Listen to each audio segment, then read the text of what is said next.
How do? Good day. I know I've been a little absent without leave of late. Health's been giving me some issues, but doing better. So I'm gonna probably make out a probably do a couple of videos today to get caught up on a lot of stuff that I've fallen behind on.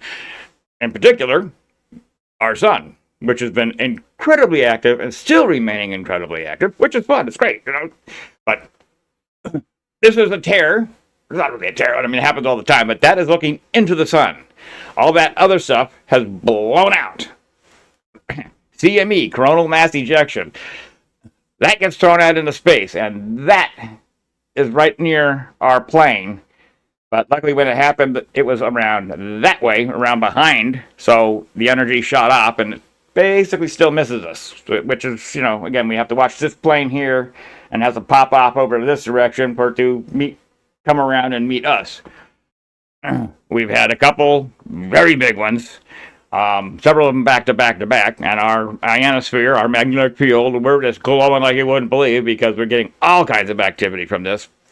And look at all that. I mean, here's, you know, solar flare, solar flare, solar flare, solar flare, solar flare, solar flare, all over the place. Even, you know, more back over on that side. Finger disappears. and over here, look at all those. Look at all that. This thing is just busy as hell.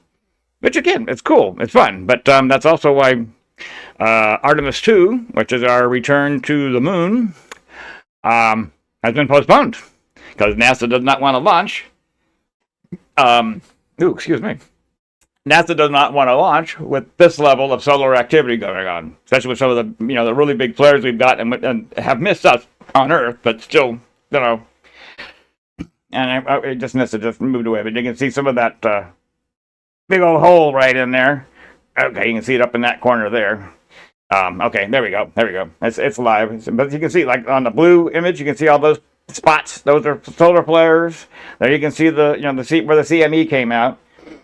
Change. And again, but you can watch around. There's a yellow one up in the corner there. You can see all those. These are all different magnitudes, different angstroms, different wavelengths. So we can look at the sun and see what's going on there.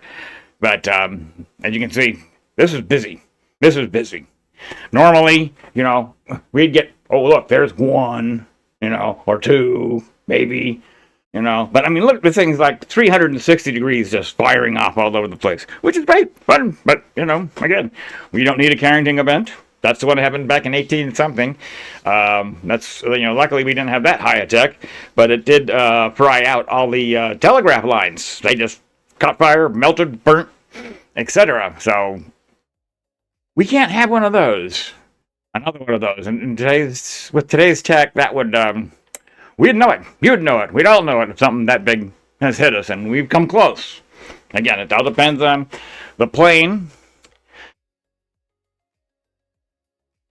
The plane, because we're kind of like on this plane right in here, and when it pops off there, it has to then come towards us,